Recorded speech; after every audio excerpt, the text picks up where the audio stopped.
Hey everybody, Tom Lenfesti with NC Planning. Again, here with Lauren Maxey and Michael Berger, looking to bring you kind of the daily updates through our Daily Counsel program. The things that are changing, if anything, change seems to be constant right now, especially kind of new updates, just as we kind of settle into one, something new pops up. As kind of the world adapts, we kind of figure out new resources potentially to use to adapt. And so hopefully we'll continue to bring those to you of what we're talking to clients about, what we're hearing on the legal landscape, the funding landscape, and otherwise. Again, for as long as we think it's beneficial, and we're getting good feedback so far that it is. So we'll continue to try to push these your way. Lauren, we're going to start out with you today. What can you tell us that's going on? I know kind of adapting to the new norm of social distancing with notary and witnessing and kind of getting documents signed and kind of processed through.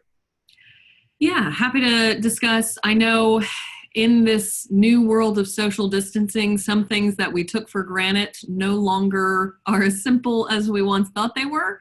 One such thing in our day-to-day world is notarization and execution of documents.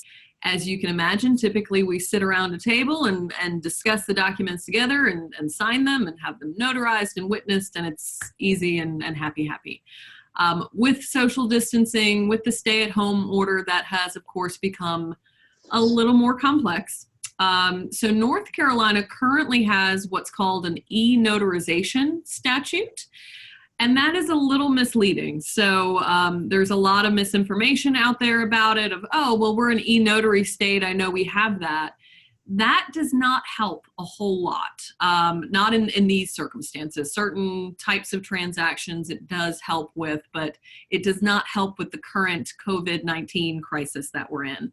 Because even an e-notary still in North Carolina and many states with e-notary statutes has to be physically in person with the person that is actually signing.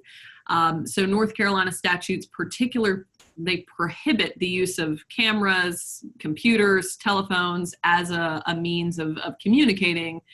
The notary and the principal have to be in the same line of sight together. North Carolina has put out some kind of precautionary recommendations for notaries when they are in person, and that is what a lot of mobile notaries are doing. Mobile notaries are those that will go out in the community, travel to you, charge for those services, but that is what we see a lot of people turning to, because a lot of the traditional, whether it's law firms or banks or the institutions are not as available as they once were, or people prefer to stay at home. So like I said, North Carolina currently has an e-notary statute. There has been rumblings, some petitioning of the legislature to create what's called a remote notary and remote witness statute.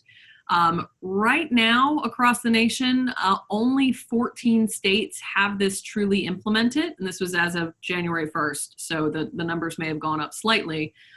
Many states have proposed legislation. North Carolina, these kind of petitioning groups came together and drafted proposed legislation. But again, it's being done in certain parts of the country. It is not done everywhere just yet, and North Carolina is not there just yet. We will see if our legislature can come together and get something together for that. There are complexities. Most of the states that have executed that remote witness and remote notary have a lot of confines around it. Again, the whole point of a notary, the whole point of a witness is to kind of protect the sanctity of that signature and bolster the validity of it and protect the principal that is signing that document. So when someone's not physically with you, there's certain kind of precautions that need to be taken. So a lot of states have requirements that the method of that remote notary be a pre-approved method or things like that. So we'll see, and we're tracking how that occurs in North Carolina. We do think eventually it will happen. Whether it happens quickly here or whether it takes some time is the big question of whether we can come together in our legislature and get it done.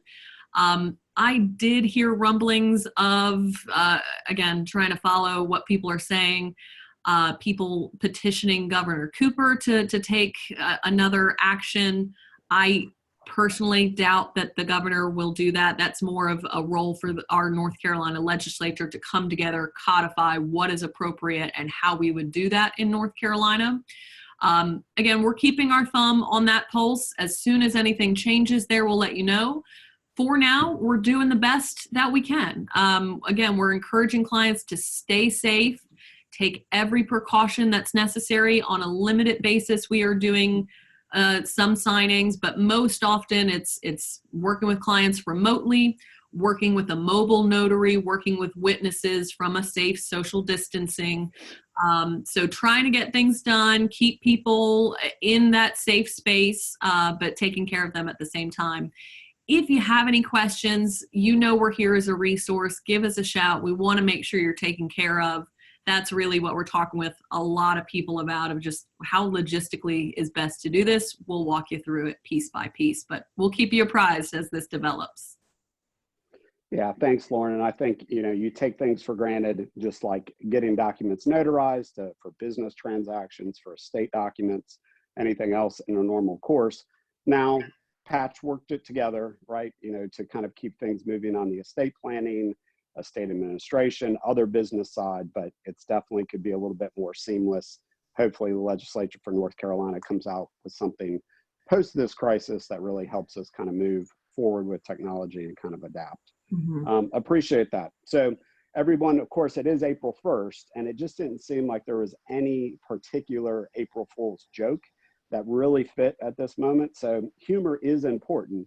And so with that, I'll turn it over to our corporate correspondent, attorney Mike Berger. Mike? Thank you, Thomas. Thank you, Lauren. Mike couldn't be here today. I am filling in.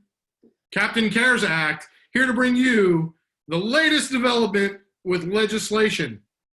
You'll note the mask, which is a symbol emblematic of the headache that Congress is giving to us all, business owners and workers alike. Tom, Lauren, no one is left behind when it comes to the headache caused by legislation and by the unemployment office. Let's be honest there. But I did want to bring you breaking news. This is breaking news, everyone, and this is as serious as it gets. As you know, Mike and Lauren and Tom have done a fantastic job at covering the CARES Act, what is affectionately referred to as Phase 3 legislation. In all seriousness, breaking news out of Washington, we are now hearing developments of potential Phase 4 legislation that is being drafted, is being discussed amongst Congress. Phase 4 to potentially include things such as funding for state and local governments, additional family and medical leave, strengthened worker protections for first responders, food aid, which is a new one, and significant infrastructure investment. I didn't read that at all. It was all memorized. Captain CARES Act memorizes everything. But what we are likely going to see is a rolling development of this Phase 4 legislation. What could it mean? It could mean a new act. It could mean an expansion of the existing act, perhaps enlarging some of the dates that exist, some of the covered period. Does it go from 8 weeks to 12 weeks or to 16 weeks? We don't know. Another item we're closely tracking are the stay-in-place orders on a state-by-state basis. If you haven't seen this already, as you know, in North Carolina, good citizens, we are all under a 30-day stay-at-home order, which goes to the end of April. Breaking out of Virginia, the governor of Virginia has put a stay-in-place order effective to June 10.